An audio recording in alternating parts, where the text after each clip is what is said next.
Damai sejahtera Allah yang melebihi segala akal akan memelihara hati dan pikiranmu dalam Kristus Yesus Tuhan kita. Amin. Saudara yang kekasih, untuk kita Minggu Eksaudia ini, kita akan mendengarkan firman Tuhan, menyapa kita, membekali kita, menjadi karakter kita. Dari 2 Samuel 22 ayat 1 sampai dengan ayat 7, demikian firman Tuhan. Daud mengatakan perkataan nyanyian ini kepada Tuhan pada waktu Tuhan telah melepaskan dia dari cengkraman semua musuhnya dan dari cengkraman Saul. Ia berkata, "Ya Tuhan, bukit batuku, kubu pertahananku, dan penyelamatku, Allahku, gunung batuku, tempat aku berlindung, perisaiku, tanduk keselamatanku, kota bentengku, tempat pelarianku, juru selamatku. Engkau menyelamatkan aku dari kekerasan. Terpujilah Tuhan, seruku, maka aku pun selamat daripada musuhku. Sesungguhnya gelora-gelora maut telah mengelilingi aku, banjir-banjir jahanam telah menimpa aku, tali-tali dunia orang mati telah membelit aku, perangkap-perangkap maut terpasang di depanku. Ketika aku dalam kesesakan, aku berseru kepada Tuhan, kepada Allahku aku berseru, dan ia mendengar suaraku dari baitnya. Teriakku minta tolong masuk ke telinganya." Demikian firman Tuhan. Yang menjadi tekanan dari nats ini, saudara yang kekasih, Tuhan mendengar seruan umatnya sesuai dengan nama minggu ini, Eksaudi. Allah mendengar kataku, Allah mendengar doaku, karena aku sudah mendengar firman-Nya. Itulah doa yang dinyanyikan seorang raja yang terkenal dalam nats ini, Raja Daud. Fokus berpengharapan.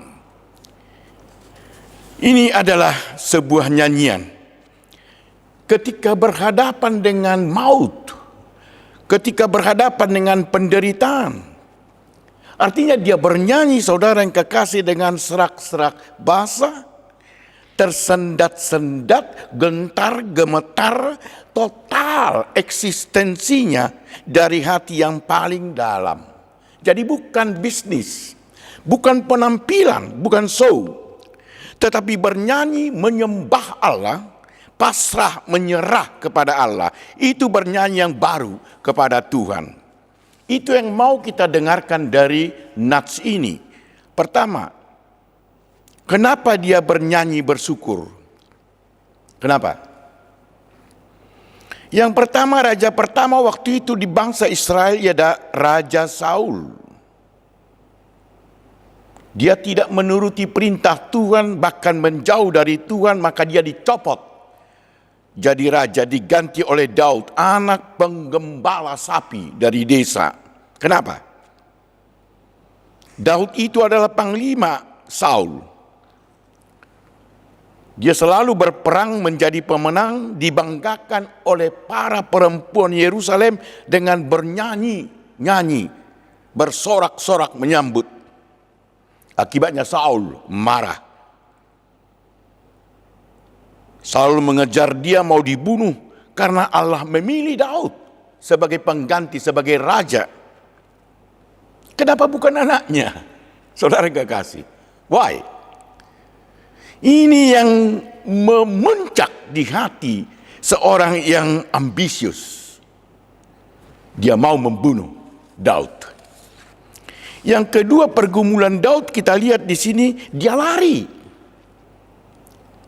Dia terjebak antara Saul yang mengejar dia dengan Raja Gad si Akit di hadapannya. yang benci kepada Daud yang selalu menjadi pemenang. Maju kena, mundur kena. Kemana? Tidak ada jalan lain, terpaksa dia pura-pura gila, maka dia selamat. Saudara yang kekasih, pergumulan lain kita kenal, dia selingkuh. Ketika dia raja, dia sengaja menyuruh panglimanya di medan perang di depan, sehingga mati. Dia kawin dengan Batseba. Dan pergumulan lain, dosa melahirkan dosa.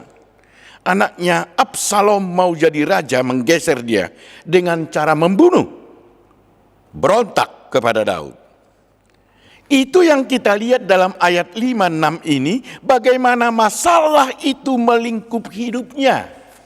Di ayat 5-6, bagaimana? Dikatakan di sini dikelilingi ombak kematian seperti arus sungai yang menghanyutkan, seolah-olah dia mati di dasar bumi, dijerat kematian. Itu diungkapkan di sini. Yang kedua, percaya dekat beribadah kepada Allah. Pada saat itu krisis kematian.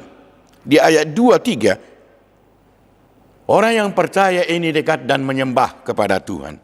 Ini yang harus kita teladani dalam perjalanan hidup kita menuju surgawi. Percaya dan ikut Yesus. Percaya serta melakukan apa kata dan apa yang dilakukan oleh Yesus. Sebab banyak orang percaya, banyak orang beragama tidak beriman. Banyak orang Kristen tapi tidak tinggal dalam kasih Allah. Bagaimana Yesus menghadapi maut? Itu yang kita harus teladani dalam hidup ini. Dia tidak salah bahkan menghidupkan, memberi makan banyak orang, saudara yang kekasih, menghidupkan orang mati, mengusir setan, iblis, menyembuhkan.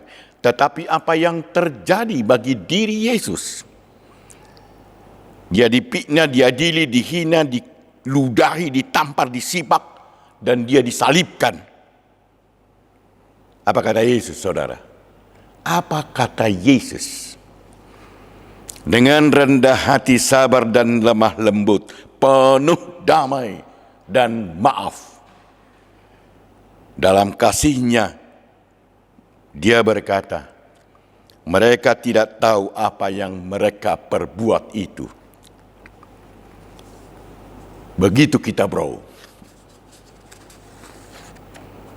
Dia tidak lari dari pilihan Allah. Dia hadapi, berjuang maju ke depan bersama Tuhan. Saya teringat pendeta Martin Luther, saudara yang kekasih, ketika dia sakit pinggang, dia menjerit-jerit, dia sakit, dia galau. Istrinya Catherine datang mendekat dan berkata, "Wow, God is dead." Tahu apa yang terjadi? Ketika istrinya berkata, Allah sudah mati, Martin Luther loncat dan dia tegak, lupa kesakitannya itu. Maka Catherine berkata, melanjutkan, kalau Tuhan hidup, kamu tidak seperti ini. Saudara, itu pengalaman seorang pendeta Dr. teologi. Dan itu kata istrinya. Saudara, kita bernyanyi supaya kita bangkit hidup seperti Martin Luther yang menghadapi kematian itu karena sakit. Tetapi dia belajar juga dari Tuhan Yesus Kristus.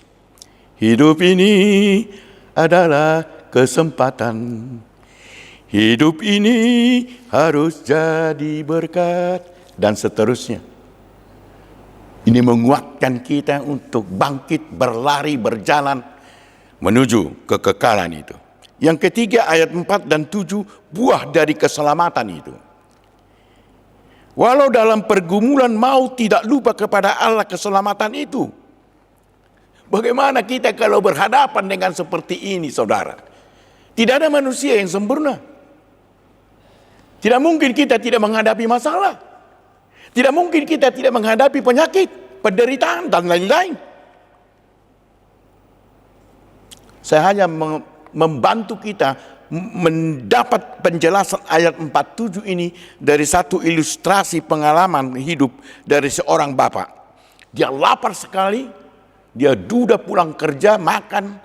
Tahu-tahu dia pergi ke dapur, dia lihat tikus mengangkat-angkat tudung saji mau mengambil makanan dia. Dia ambil sapu, dilibas tikus ini. Lari tikus ini, dikejar, dilibas. Lari tikus ini, dilibas. Lari tikus ini ke kamar mandi. Dikejarnya saudara yang kekasih. Dilibas tak kena, dilibas tak kena. Tahu-tahu tikus ini lari ke satu lubang, maka selamatlah hidup dia. Saudara, fokus kepada keselamatan. Itu yang mau kita ambil dari ilustrasi itu. Jadi jangan pernah tergeser dari pengharapanmu ke sorga, keselamatanmu Tuhan Yesus. Yang keempat dan terakhir, butir-butir untuk kita renungkan bersama. Saudara yang kekasih, tidak ada manusia yang tidak bermasalah. Apa pergumulanmu? Yang kedua, rendah hati di hadapan Allah. Jangan marah, sok tahu dan lain-lain. Rendahkan hatimu, Allah bersama kamu. Yang ketiga, jangan anggap enteng. Lebih besar derita daripada Tuhan. Harus lebih besar. Pertama dan utama Allah. Itu diajarkan sejak kecil. Di rumah, di sekolah minggu. Dari hukum Taurat itu. Dan yang keempat, bersukacitalah mendengar Allah. Saudara tahu bersukacita itu membangkitkan bukan hanya semangat kehidupan kita, tapi juga bekerja, melakukan kehendak Allah. Tapi kalau kita mengeluh, sakit, menderita, itu menekan kita. Dan kita akan statis dalam hidup ini. Dan yang kelima, beritakan kebaikan Allah yang sudah Anda terima. Itu aja. Itu sudah menolong kamu. Semakin dekat, semakin dewasa. Itu ciri orang percaya yang ikut Tuhan Yesus. Exaudia. Allah mendengar suaramu. Amin. Kita berdoa. Terima kasih atas firman Tuhan yang sudah kami dengar. Bahwa kami manusia yang percaya ini tidak mungkin lepas dari pengalaman penderitaan, bahkan menghadapi kematian. Tetapi kami tahu Tuhan tetap bersama kami, menolong kami, menguatkan kami, memberkati kami. Inilah doa pengharapan kami kepada Tuhan. Meteraikan itu dalam hidup kami masing-masing, sehingga jemaat Tuhan yang mendengar firman ini tetap percaya dan mengikuti Tuhan. Sebagaimana Tuhan melakukan berhadapan dengan manusia berdosa di dunia ini untuk keselamatannya. Dalam nama Yesus Kristus Tuhan kami. Amin.